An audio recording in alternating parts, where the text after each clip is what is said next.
Hi friends, welcome to TN helpline YouTube channel. இன்றைக்கி நம்ம எதை பற்றி பார்க்க போகிறோம் அப்படின்னா, பிவிசி அதாவது ஆதார் பிவிசி கார்டு எப்படி வந்து ஆன்லைனில் ஆர்டர் பண்ணுறது அப்படின்றத பற்றி தான் பார்க்க போகிறோம். ஏன்னா முன்னாடி வந்து உங்கள்கிட்ட ஆதார் கார்டு கையில் வச்சுருப்பீங்க, பட் ஆனால் பிவிசி கார்டு இருக்காது. ஆதாரில் பிவிசி கார்டு இருக்காது. பட் ஆனால் அந்த ஆப்ஷன் இப்போ வந்து அந்த ஆதார் வந்து இன்ட்ரடியூஸ் பண்ணியிருக்காங்க. ஸோ அது வந்து எப்படி ஆன்லைனில் ஆர்டர் பண்ணுறது அப்படின்றத பற்றி பார்க்கலாம். இது ஜஸ்ட்டு நீங்கள் வந்து இன்டர்நெட் ஃபெசிலிட்டி இருந்தால் போதும். உங்கள் மொபைலில் கூகுள் குரோம் மூலியமாக கூட நீங்கள் நான் செய்கிறத நீங்கள் செஞ்சுக்கலாம். இல்லை வீட்டில் கம்ப்யூட்டர் இருந்தால் கூட நான் சொல்கிற மாதிரி நீங்கள் ப்ரொசீஜரை ஃபாலோ பண்ணுங்கள். வீடியோ கடைசி வரைக்கும் ஸ்கிப் பண்ணாமல் பாருங்கள். கட்டாயம் நீங்களும் அந்த பிவிசி கார்டு வந்து தாராளமாக ஆர்டர் பண்ணலாம். ஜஸ்ட்டு ₹50 நீங்கள் பே பண்ணால் போதும். உங்களுடைய வீட்டு அட்ரஸுக்கு வந்து பிவிசி ஆதார் கார்டை கொடுத்துருவாங்க. வாங்க அதை வந்து எப்படி பண்ணலாம் அப்படின்றத இந்த வீடியோவில் பார்க்கலாம். கூகுள் போய்ட்டு உதய் அப்படின்னு சொல்லி டைப் பண்ணிக்கிறேன். UIDAI ஃபஸ்ட்டு ஆப்ஷனை கிளிக் பண்ணிக்கோங்க. இதுக்கான லிங்க் வந்து நான் டிஸ்கிரிப்ஷனில் கொடுத்துட்றேன். உள்ளே போய்ட்டு நான் ஜஸ்ட் வந்து லாங்குவேஜ் வந்து நான் சேஞ்ச் பண்ணிக்கிறேன். இது வந்து எனக்கு தான் நான் ஆர்டர் பண்ணுறேன். இந்த PVC card, Aadhaar PVC card என்கிட்டயுமே பார்த்தீங்கன்னா ஆதார் பிவிசி கார்டு இல்லை. ஸோ மை ஆதார் அப்படின்றத போயிட்டு ஆப்ஷன் இருக்கும், ஆதார் பிவிசி கார்டு அப்படின்ற ஒரு ஆப்ஷன் இருக்கும். இதை போய் கிளிக் பண்ணிக்கோங்க. இதில் கிளிக் பண்ணிங்க அப்படின்னா வெல்கம் டு மை ஆதார்ன்ற பேஜில் லாகின் அப்படின்னு இருக்கும். ஸோ லாகின் பண்ணிக்கிறேன். இல்லை பார்த்தீங்கன்னா ஜஸ்ட் உங்களுடைய ஆதார் நம்பரை மட்டும் என்ட்ரு பண்ணிவிட்டு கேப்சாவை டைப் பண்ணுங்கள். உங்களுடைய ரெஜிஸ்டர்டு மொபைல் நம்பருக்கு ஒரு ஓடிபி போகும், சரிங்களா? ஸோ ஜஸ்ட் உங்களுடைய ஆதார் நம்பர் மட்டும் தெரிஞ்சால் போதும், இதை நீங்கள் ஆர்டர் பண்ணிக்கலாம். ஸோ நான் வந்து ஓடிபி டைப் பண்ணிக்கிறேன். என்னோடய மொபைலுக்கு வந்திருக்கு. நான் லாகின் பண்ணிக்கிறேன். உங்களுடைய நம்பர் பதிவு பண்ணலை அப்படின்னா நீங்கள் இப்போ எந்த நம்பர் யூஸ் பண்ணிக்கலாம், ஃபஸ்ட்டு நம்பர் அப்டேட் பண்ணிடுங்க. அப்டேட் பண்ணிவிட்டு இந்த கார்டை கொடுங்க. இதில் உள்ளே போய் பார்த்தீங்கன்னா நிறைய ஆப்ஷன்ஸ் இருக்கும். லாகின் ஆயிடுச்சு. இதில் பார்த்தீங்க அப்படின்னா first option download Aadhaar, second option வந்து பார்த்தீங்கன்னா ஆதார் பிவிசி கார்டு அப்படின்ற ஆப்ஷன் இருக்கும். அதை கிளிக் பண்ணுங்கள். உங்களோட டீட்டெயில்ஸ் எல்லாம் அதில் டிஸ்பிளே ஆகும். அதை வெரிஃபை பண்ணிவிட்டு நெக்ஸ்ட்டு கொடுங்க. இதுதான் பேமெண்ட்டு பேஜ். இதில் வந்து பார்த்தீங்கன்னா போட்டிருப்பாங்க எவ்வளோ உங்களுக்கு வந்து அமௌண்ட்டு சார்ஜ் பண்ணுவாங்கன்னு, ₹50. இதில் வந்து inclusive GST and speed post charges. So எல்லாமே சேர்த்து தான் உங்களுக்கு.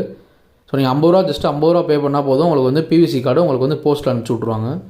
ஸோ மேக் பேமெண்ட்டுன்ற ஆப்ஷன் இது பண்ணிட்டேன், கிளிக் பண்ணியிருக்கேன். ஸோ இதில் பார்த்தீங்க அப்படின்னா எவ்வளோ ஆப்ஷன்ஸ் இருக்குது நீங்கள் இந்த ₹50 பே பண்ணுறதுக்கு. Debit card, credit card, wallet, net banking, அப்புறம் வந்து யூபிஐ மூலயமா நீங்கள் ஐடி கொடுத்து கூட நீங்கள் போட்டுக்கலாம். வாட்ஸ்அப், ஈவன் பேடிஎம் எல்லாத்துலேயும் நீங்கள் பண்ணிக்கலாம். ஸோ ₹50 பே பண்ணிக்கலாம்.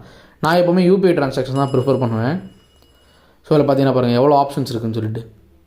இல்லை நீங்கள் எதில் வேணாலும் போய் பண்ணிக்கலாம். இது ரொம்ப ஈஸியான ஒரு இது தான். நீங்கள் மொபைல் இருந்ததுன்னா கூகுள் குரோமில் டெஸ்க்டாப் வியூ கொடுத்துட்டு நீங்கள் இந்த இதை கட்டாயம் பண்ணலாம். ரொம்ப ஈஸியானது தான். ஸோ இதில் பாருங்கள், நான் என்னோடய யூபிஐ ஐடியை டைப் பண்ணிக்கிறேன். டைப் பண்ணிட்டு ப்ரொசீட் கொடுத்துக்கிறேன். ஸோ கூகுள் பே ரெக்வஸ்ட் வந்துச்சு. நான் ₹50 பேமெண்ட்டும் நான் பண்ணிவிட்டேன் என்னுடைய மொபைலில். ஸோ பாருங்கள், இதில் பார்த்து வந்துருச்சா, எஸ்ஆர்என் நம்பர் ஜென்ரேட் ஆகிரும். உங்களுக்கு வந்து பேமெண்ட் டேட்டு டைம் வந்துடும். ஸோ அமௌண்ட் எவ்வளோன்றது காட்டிடும். Transaction status success. இப்போ இதில் பார்த்தீங்க அப்படின்னா நான் அந்த எஸ்ஆர்என் நம்பரை காப்பி பண்ணிக்கிறேன். ஸ்டேட்டஸ் எப்படி செக் பண்ணுறதுன்னு உங்களுக்கு காட்டுறேன். இந்த அக்னாலஜ்மெண்ட்டை நீங்கள் வந்து டவுன்லோடும் பண்ணி வச்சுக்கலாம். பண்ணிங்கன்னா டவுன்லோட் பண்ணி ஓப்பன் பண்ணிங்கன்னா இந்த மாதிரி தான் உங்களுக்கு ஓப்பன் ஆகும். இதில் எல்லா டீட்டெயில்ஸுமே கொடுத்துருப்பாங்க. எப்போ பே பண்ணீங்க, என்ன ட்ரான்சாக்ஷன் ஐடி, எஸ்ஆர்என் நம்பர் என்ன, உங்களுடைய ஆதார் நம்பரு. ஸோ அதை நீங்கள் ஒரு தடவை பார்த்துக்கோங்க.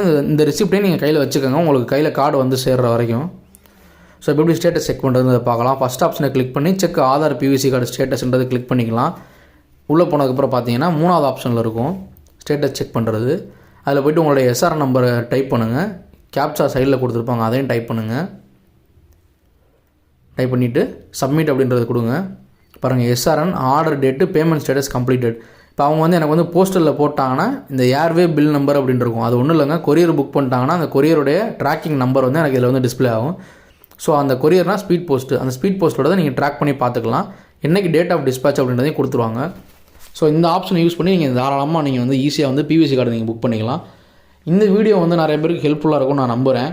அப்படி உங்களுக்கு ஹெல்ப்ஃபுல்லாக இருந்துச்சு அப்படின்னா இந்த வீடியோ வந்து நீங்கள் லைக் பண்ணுங்கள். இது வரைக்கும் நீங்கள் நம்ம சேனலை சப்ஸ்கிரைப் பண்ணலான்னா சப்ஸ்கிரைப் பண்ணுங்கள்.